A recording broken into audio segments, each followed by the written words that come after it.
전능하사 천지를 만드신 하나님 아버지를 내가 믿사오며 그 외아들 우리 주 예수 그리스도를 믿사오니 이는 성령으로 잉태하사 동정녀 마리아에게 나시고 본디오 빌라도에게 고난을 받으사 십자가에 못 박혀 죽으시고 장사한 지 사흘 만에 죽은 자 가운데서 다시 살아나시며 하늘에 오르사 전능하신 하나님 우편에 앉아 계시다가 저리로서 산자와 죽은 자를 심판하러 오시리라. 성령을 믿사오며 거룩한 공예와 성도가 서로 교통하는 것과 죄를 사하여 주시는 것과 몸이 다시 사는 것과 영원히 사는 것을 믿사옵나이다. 아멘.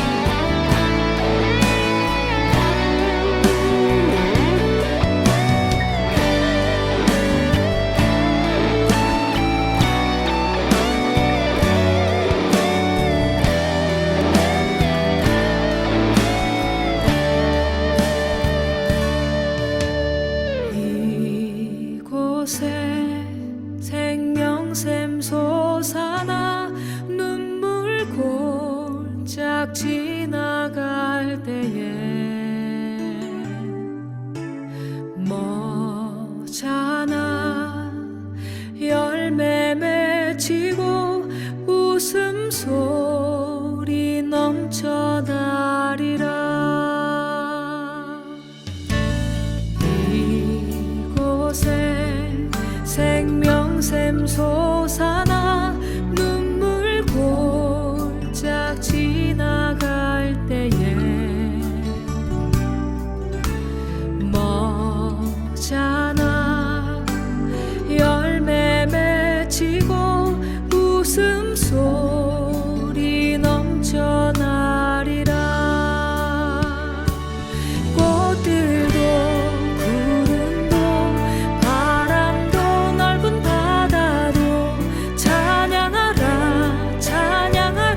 사무엘상 23장. 다윗은 블레셋 사람이 그일라를 치고 타작한 곡식을 마구 약탈하여 간다는 소식을 들었다. 그래서 다윗은 주님께 여쭈었다. 내가 출전하여 이 블레셋 사람을 쳐도 되겠습니까? 그러자 주님께서 다윗에게 허락하셨다. 그렇게 하여라. 어서 출전하여 블레셋 족속을 치고 그일라를 구해주도록 하여라. 그러나 다윗의 부하들이 반대하고 나섰다.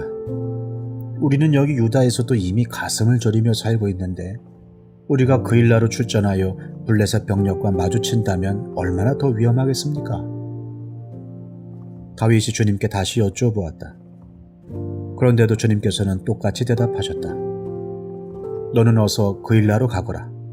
내가 블레셋 족속을 너의 손에 넘겨주겠다. 그래서 다윗이 그일라로 출전하여 블레셋 사람과 싸웠다. 결국 그들을 쳐서 크게 무찔렀으며 블레셋 사람의 집짐승들을 전리품으로 몰아왔다. 다윗은 이렇게 그일라 주민을 구원해 주었다. 아히멜렉의 아들 아비아달은 그일라에 있는 다윗에게로 도망할 때에 에봇을 가지고 갔었다. 한편 다윗이 그일라에 들어왔다는 소식이 사울에게 전해지니 사울이 외쳤다. 이제는 하나님이 그자를 나의 손에 넘겨주셨다. 성문과 빗장에 있는 성읍으로 들어갔으니 도간에 든 쥐다. 그래서 사울은 군대를 소집하여 그일라로 내려가서 다윗과 그의 부하들을 포위하게 하였다. 다윗은 사울이 자기를 해치려고 음모를 꾸미고 있다는 사실을 알고서 제사장 아비아달에게 에봇을 가져오게 하였다. 다윗이 하나님께 아뢰었다. 주 이스라엘의 하나님, 사울이 나를 잡으려고 그일라로 와서 이 성읍을 멸망시키기로 결심하였다는 소식을 이 종이 확실하게 들었습니다. 그일라 주민이 나를 사울의 손에 넘겨주겠습니까? 이 종이 들은 소문 그대로 사울이 내려오겠습니까? 주 이스라엘의 하나님, 이 종에게 대답하여 주십시오. 주님께서 대답하셨다. 그가 내려올 것이다. 다윗이 다시 한번 여쭈었다. 그일라 주민이 정말로 나를 나의 부하들과 함께 사울의 손에 넘겨주겠습니까? 주님께서 대답하셨다. 넘겨줄 것이다. 그래서 다윗은 600명쯤 되는 부하를 거느리고 그일라에서 벗어나 떠돌아다녔다. 다윗이 그일라에서 빠져나갔다는 소식이 사울에게 알려지니 사울은 출동하려다가 그만두었다. 왕을 세우시는 하나님의 이야기 사무엘서. 점점 짐승으로 변해가는 사울과 점점 왕으로 세워져가는 다윗이 대조되고 있습니다. 자, 마찬가지입니다. 저와 여러분 각자에게 하나님께서 크고 작은 힘을 주셨는데요. 이 힘을 어떻게 사용하느냐에 따라서 내가 짐승이 되어갈 수도 있고 하나님이 세워가시는 왕이 될 수도 있습니다. 자, 사울은요, 무력으로 백성을 지배했습니다. 이제 심지어 자기가 보호해야 할 백성을, 그 무고한 백성을 죽였는데요. 그것도 제사장들을 죽였고, 그냥 죽인 것이 아니라 제사장들을 완전히 진멸했습니다. 이제 사울은 무고한 백성을 죽이는 폭군이 되었고요. 하나님조차도 전혀 두려워하지 않는 괴물과 같은 사람이 되어가고 있습니다. 자, 반면 오늘 본문에서 다윗은 지금 자신이 사울에게 쫓기는 처지임에도 불구하고 자기 코가 석자인 상황에도 불구하고 이스라엘 백성, 위협을 당한 이스라엘 백성을 보호하는데요. 자, 블레셋 사람들이 그일라 지역에 침범해서 곡식을 빼앗았습니다. 자, 힘이 통치하던 시대에 흔한 일이죠. 추수철에 국경을 침범해서 이렇게 곡식을 빼앗는 일은 흔한 일이었습니다. 또 그일라는 블레셋과 접경지대에 있었기 때문에 블레셋 사람들의 습격이 잦았지요. 자, 이 소식을 들은 다윗은 즉시 하나님께 물었습니다. 그러자 하나님께서는 가서 그일라를 구하라 말씀하셨는데요. 자, 여기서 하나님의 뜻을 묻는 왕의 면모를 볼 수 있습니다. 신정 아래에서의 왕정, 이스라엘의 왕의 첫 첫 번째 책무는 항상 하나님의 뜻을 묻고 구하는 것이죠. 그래서 이스라엘의 왕은 그 곁에 율법서를 가까이 두어야 하고, 이스라엘의 왕은 그 곁에 하나님의 말씀을 전하는 선지자를 가까이 두고 그 말에 귀를 기울여야 했습니다. 자, 이제 하나님의 뜻을 깨달았으니 하나님의 뜻을 따라 그 일날을 구하기 위해 블레셋 사람들과 싸우려 하였으나, 자, 그러나 다윗과 함께한 사람들, 이 아둘람 공동체가 두려워했습니다. 블레셋과 싸우기를 주저했습니다. 자, 아둘람 공동체에 모인 사람도 어떤 사람이라고요? 주변부 사람이에요. 정식 군대가 아닙니다. 오합지졸이 모여가지고 막강한 군사력을 가진 블레셋과 싸우는 것은 승산이 없는 무모한 일이죠. 그리고 자신들과 직접 관련된 일이 아니에요. 본인들이 위협을 받는다면, 내 가족의 생명이 걸렸다면 목숨 걸고 싸워야 되는데, 근데 괜히 오지랖 부릴 필요가 있나? 우리랑 직접 관련된 일도 아닌데 괜히 위험 부담을 감수해 가면서 오지랖을 피울 수가 있나? 이 공동체 내부에서 반대가 만만치 않았습니다.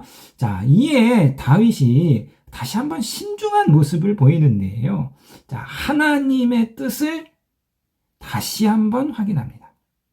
다윗이 보이고 있는 신중함이죠. 자, 하나님께서는 첫 번째보다 더 구체적으로 말씀해 주셨습니다. 내가 블레셋 사람을 내 손에 넘겨주겠다. 자, 하나님의 뜻을 확실히 확인한 다윗은 이제는 더 이상 주저하지 않고 하나님의 말씀에 순종함으로써 블레셋 사람들과 싸워 큰 승리를 거두고요. 이것이 다윗이 왕으로서, 공식적인 왕은 아니지만 왕으로서의 첫 번째 개선입니다. 자, 사랑하는 성도인 여러분, 다윗과 사울은 달랐습니다. 사울은요, 하나님의 말씀보다 여론을 더 중요시했어요. 사람들의 목소리를 더 중히 여겼습니다.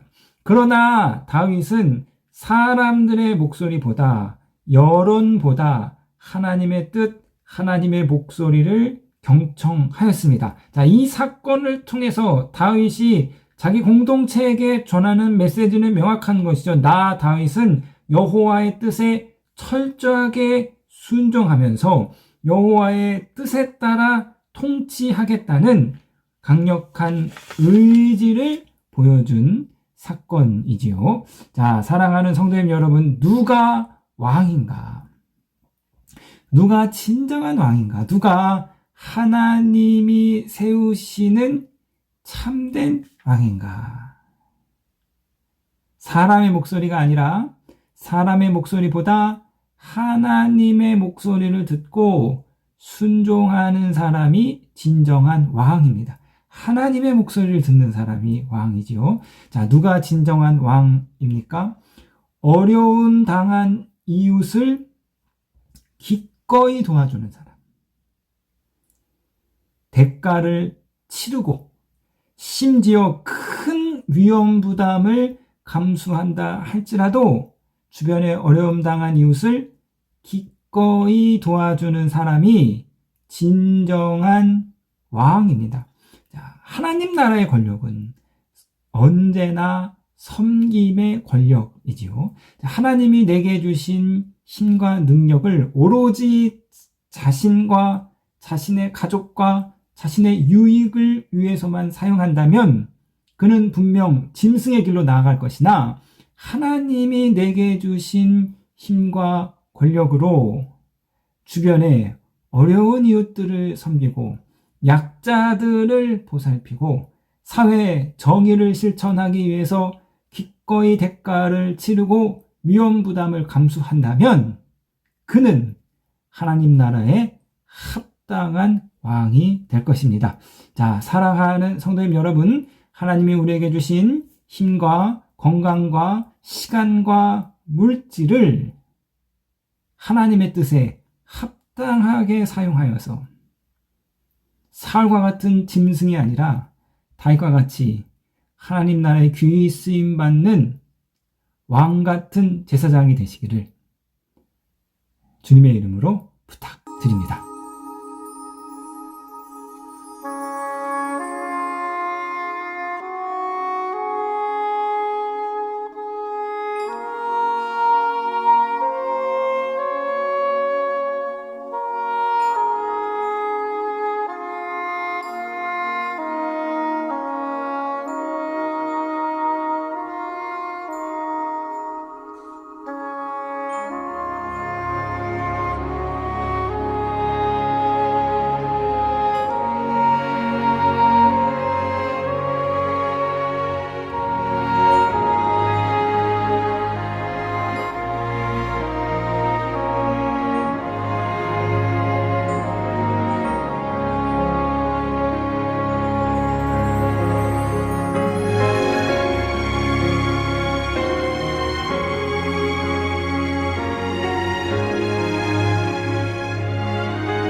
하늘에 계신 우리 아버지여, 이름이 거룩히 여김을 받으시오며 나라에 임하옵시며 뜻이 하늘에서 이룬 것 같이 땅에서도 이루어지이다. 오늘날 우리에게 일용할 양식을 주옵시고 우리가 우리에게 죄 지은 자를 사하여 준 것 같이 우리 죄를 사하여 주옵시고 우리를 시험에 들게 하지 마옵시고 다만 악에서 구하옵소서. 대개 나라와 권세와 영광이 아버지께 영원히 있사옵나이다. 아멘.